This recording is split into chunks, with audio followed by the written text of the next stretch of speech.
You know it's gonna be good when they start the season out with a little Hondo Onaka.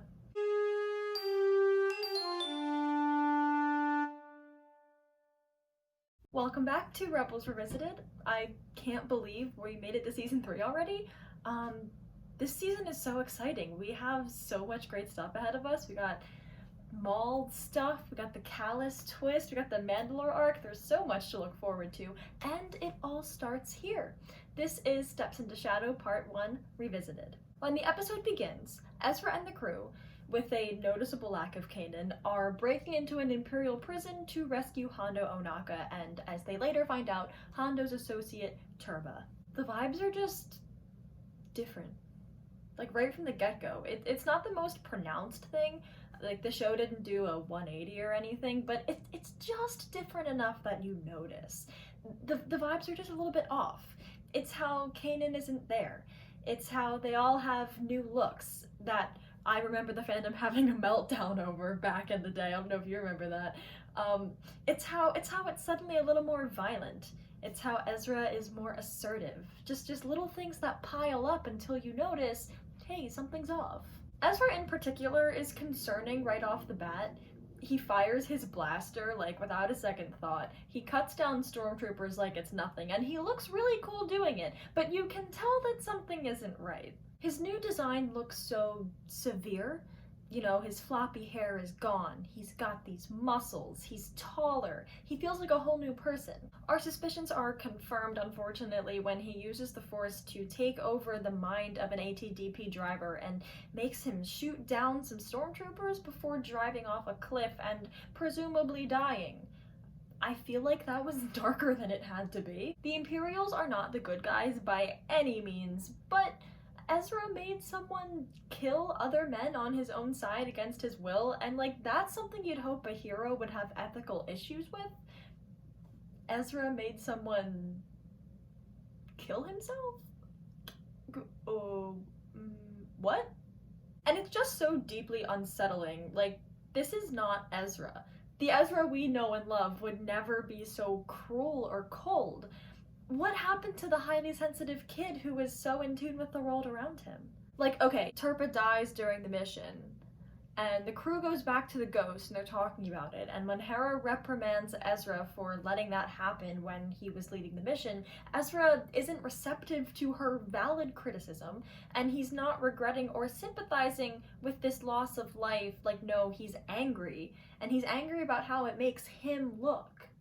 He's not concerned about the fact that someone died. He's concerned that it's making him look bad when he doesn't think he deserves it. He even blames Turba for his own death. And then we see the root of all these problems, the Sith holocron. Let's take a look into this mess, shall we? They never would have succeeded without me. Don't they know that? Your anger gives you strength, gives you focus. You can see things clearly your friends cannot. Now, what else do you desire? They can't see. If they can't see, I must become stronger, more powerful. I will never let my friends get hurt again. Oh man, the dark side is so seductive, so manipulative. And I think that this right here is one of the major things that really helped me to understand why people would rely on the dark side. Like this part of Rebels really helped me to see that. Obviously the narrative, like, throughout Star Wars makes it clear that people turn to the dark side for control or power or something like that. But it's always so obviously bad that sometimes you wonder, why would a hero in his right mind choose that? How do they let that happen? And I don't know where it's shown, like, more clearly to me than here. We've seen characters get manipulated to join the dark side before, but the stuff this holocron says to Ezra and the way it says it somehow makes it more obvious to me than Palpatine did. This holocron is essentially soothing Ezra. It's validating his toxic feelings, it's stroking his ego, it's enabling him. Ezra is so angry for all the wrong reasons, and the holocron basically says, yes, that's good, that's how you should feel. And it's addictive. That's the word. That's what didn't click with me before this. The validation that the dark side gives Ezra is like a high. It's euphoric in the moment. When he has strong feelings, he wants those feelings to be validated, and the holocron will always give him that, so he keeps coming back. It tells him everything he wants to hear. And because it's what he wants to hear, and it's making him more powerful, Ezra thinks that it's improving his life.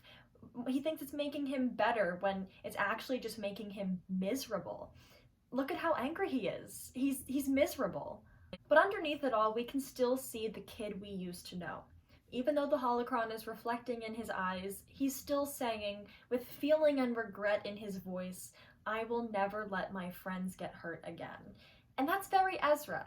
That guilt and that need to cling to his loved ones. And, those aren't like the greatest things, but they're consistent at least, and it comes from a place of love. Ezra's still in there, and he's dying to get out. He just needs a healthier sort of validation to pull him out of this hole.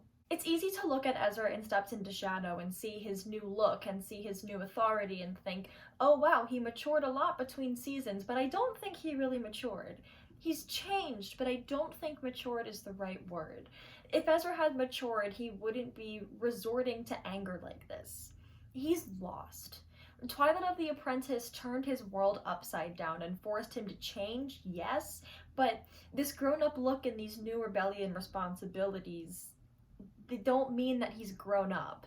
He has to grow into all of that, frankly. He hasn't really grown since Twilight of the Apprentice. Those wounds that he got there have just festered. He needs guidance from something that's not a Sith holocron, but unfortunately, that hasn't been happening. Another thing I think is interesting is Ezra's promotion to Lieutenant Commander. Ezra looks like he's doing so well. Sato says, your success has not gone unnoticed. He's rising in the ranks, but he's actually never been worse. Also note that Ezra receives a military promotion once he starts dabbling in the dark side. And I just think it's interesting that Jedi shouldn't be generals and all that. You know how I feel. You know how I feel. Things are already kind of sad, but you want to get real sad? Congratulations, Ezra. Kanan will be proud of you. Yeah? Well, he has a funny way of showing it considering he's never around. Ouch. I mean, it's kind of no wonder Ezra's doing so poorly. He really needs Kanan's support.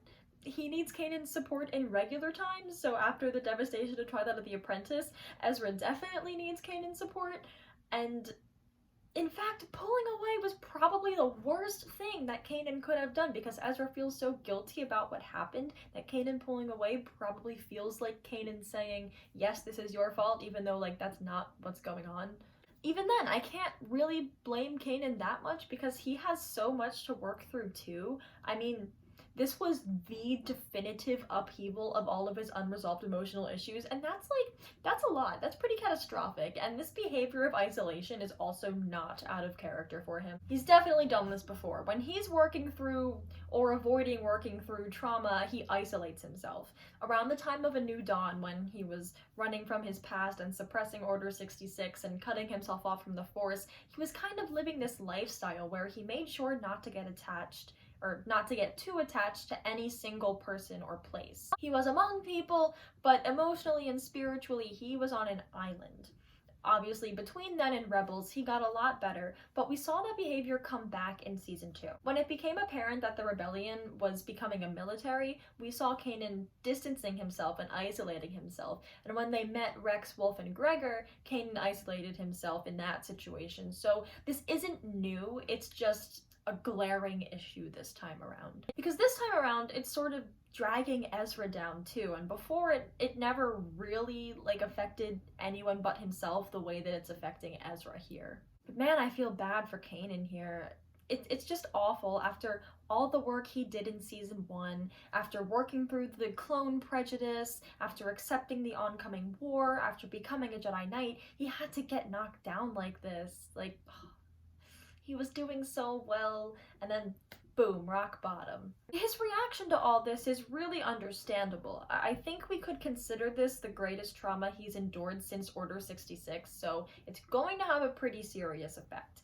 The immediate effect is, honestly, it's probably a bout of depression. I mean, we didn't see anything between Season 2 and 3, but seems to be reasonable headcanon.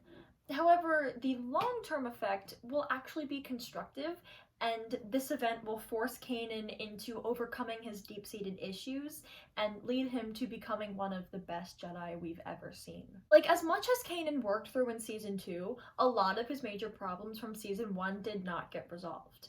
His self-doubt, his fear, he found ways to better function around those issues, and he didn't let those things stop him, but he didn't resolve them either. Those things, especially self-doubt, are rooted deep. What being blinded did was uproot those things. Being blinded will force him to relearn how to rely on himself. No one can make him successfully adapt to his new life, and no one can make him successfully excel in this except for himself. People can help him along, but it's really in his hands. And if he can do that, and he will, it will make him comfortable relying on his abilities and strengthen his confidence. It's for this reason that I think being blinded is the best thing to happen to Kanan as far as his character arc is concerned. Strictly speaking, in terms of character arc, Kanan's sacrifice in Season 4 is him at his best. He grew as a person to the point of sacrificing himself for others and for a purpose greater than himself. There is nothing more noble than that. Doing that took courage, and it also took humility. And he couldn't have reached that point without overcoming this obstacle of blindness. Adapting to blindness taught him strength and confidence, but it also taught him humility, open-mindedness, and submission to the Force, which is a key aspect in his arc. But Kanan hasn't quite begun that journey yet. For now, he is isolated, and Hera has to stage an intervention. Kanan, I was hoping to see you at the briefing. I hear Ezra's doing well. He has been stepping up, but, he blames himself for what happened to you and Ahsoka. Well, I don't. I wish you would tell him that. Like, what good is it telling Hera that? And it wasn't very active on Kanan's part. Like, he's not taking the steps to tell anyone that he doesn't blame Ezra. Hera approached him. And Kanan does that. When things get stressful or difficult up in his head, he has trouble with truly focusing on things outside of himself. We've been seeing it at least since Rise of the Old Masters, but we've never seen it this bad, and it's really sad to see things like this. Hera does inspire Kanan to talk to Ezra, finally, except it's decidedly even more sad. This is a long clip, but it's important to me that the whole thing's here. Kanan, hey, what are you doing here? I think it's time for us to talk. Really? Now's not a good time. I've been promoted and assigned a really important mission. Yeah, I've heard. The Sith holocron? You opened it? Yeah, I opened it. So what? Ezra, you know only someone who uses the dark side can open this thing. Well, the things I've learned from it have really helped me. You're using it? Maybe you should too. You might actually learn something. Ezra, do you have any idea how dangerous this path is? Everything I've learned has helped me win one battle after another. I'm using it for good. Acting out of anger offers quick results, but it's a trap. Not for me! I can't let you keep this. Fine, I don't need it. Just like I don't need you. Kanan came to Ezra to try and take a positive step forward, and instead it turned into a fight. That tension between them just rips my heart out. There was once a time when Kanan would follow Ezra to the end of the world just in case he needed a shoulder to cry on, and that's not the case anymore. It's kind of like Season 1, where both of them are mired in their own issues and it's affecting how they interact. It echoes Rise of the Old Masters a bit, where Kanan is being a little aggressive and Ezra feels abandoned, but it's considerably worse. And hearing Ezra say, "I don't need you," that's a different kind of hurt. I don't even know what to say, but I feel that viscerally. And now we get started on one of my favorite storylines in the show, Kaden and the Bendu. Oh my god, I'm so excited. So first off, a convor is watching over Kanan, and I think we can attribute some of Morai's themes to convors in general. So basically, guess whose life is about to change? Owls are also often symbols of wisdom, and I'd say that checks out. I'd say wisdom is a pretty big theme in what's about to happen because the Bendu makes his grand entrance. Things are getting weird and wonderful and forcey-worsey. Me? In the throes of a Doctor Who phase in 2020? Never. It's actually funny that this is coinciding with me being in the grips of a Doctor Who phase because, you know, Tom Baker. That's funny. Anyway. Loving the vibes of this. The stuff that Rebels did for the Force, man. Just, oh, it's so great. Unparalleled by, like anything else in Star Wars. Like, here we have this huge mysterious figure who kind of looks like a giant moose that sits between the light and dark sides and is just a vessel for the Force. Like, stuff like this, you know, like the weird stuff, the deep Force lore stuff. Is this not what Star Wars is about? Let's discuss. First of all, they made the terms Ashla and Bogan canon, which is pretty rad. Ashla was already canonized in season 2, but now both terms are canon, so that's cool. And now Kanan. The Bendu is like, your imbalance woke me from a deep slumber, and Kanan is like, imbalance?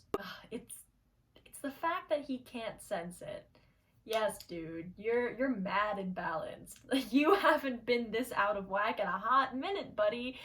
The fact that imbalance comes as a surprise to him is so telling. He really does lose self-awareness in a crisis. It's weird because he both isolates himself and struggles with self-awareness, but the fact that they're paired together is like a huge part of the problem. He has trouble getting out of his head. He can't see things the way they are. He can only see things tinted by his emotions, which I think is what I've been trying to say all this time, honestly. Like, he doesn't focus on the right things about others or the right things about himself. I imagine he's acutely aware of his perceived incapacitation and of his grief, but not of the fact that he can rebuild and be better than before. I also imagine he's concerned about Ezra falling to the dark side, which makes him forget that darkness can work on him too, and he fails to perceive the darkness in himself that's causing imbalance. Once the Bendu puts the idea of imbalance out in the open, that opens the door for change. Kanan isn't angry at the Bendu for suggesting that he's imbalanced. He's surprised and willing to learn more. So the Bendu has sort of opened his mind, and Kanan is open to taking on the role of student. The Bendu says that Kanan carries conflict with him, and Kanan takes it literally and pulls out the Sith holocron. The Bendu laughs. That's not quite what he meant, because to the Bendu the holocron is just another object, but since Kanan isn't too self-aware right now, it doesn't click that the conflict is in, like, his soul. The Bendu really makes Kanan think about things in new ways. Listen to this line, I think it's so great. But only you can change yourself. Not always. Ah, your conflict becomes clear. That's it, he nailed it. That's just what I was saying, it's Kanan's lack of self-awareness. It's how he can only see his grief and how he thinks being blind hinders him. It's how he can't see the potential in his future. Now look at this part of the scene. Hey! What did you do? I am helping you. It was the only thing protecting me from those creatures! You believe that, but you must learn to see things differently now. Look, I can't see anything. Not anymore. No, you are unwilling. Are you saying there's a way to restore my vision? Your sight cannot be healed, but I can teach you to see. If you're willing. What must I do? When the Bendu was like, you need to see things differently, and Kanan is like, I can't see anything anymore, that's like figurative. Kanan is figuratively blind by closing himself off to new possibilities. He's blind to the truth of his inner turmoil and therefore blind to the solution. And I love how Kanan takes his mask off when he says, what must I do? The mask here is a symbol, I think. It's like the wall he puts up. It's his unwillingness. By removing it, he's showing that he's opening himself to instruction and new possibilities, and he's showing humility. And now, Big moment, you guys. Big moment. Thrawn! He's here! Do you remember when this was announced? Do you remember when this happened? Rebels really did that. Lars Mikkelsen is so good. He's just so good. The voice he does for Thrawn, it's amazing. It's just alien enough. Like, you can tell he had to learn basic by imitation. Like, there are little things about the way he pronounces certain words that are, like, just a little off. And his tone is perfect. It's quiet and calm and classy, but so imposing. And it's just so perfect. Just like, if you just look at the way that Timothy Zahn writes Thrawn, he really does have that vibe where, like, he's very soft-spoken, but he's scary, though. And, they captured it perfectly. Just listen to a little bit of it. It's amazing. Taken separately, they may seem unrelated, but Onaka's cellmate was a laborer at our starfighter reclamation plant in the Yama system. I will start my operations here and pull the rebels apart piece by piece. They'll be the architects of their own destruction. The game just changed. You can feel it. Man, this is exciting. And with that, I think I'll cap off this episode. I'm so excited to cover part 2, but until then, thanks for watching and may the Force be with you always.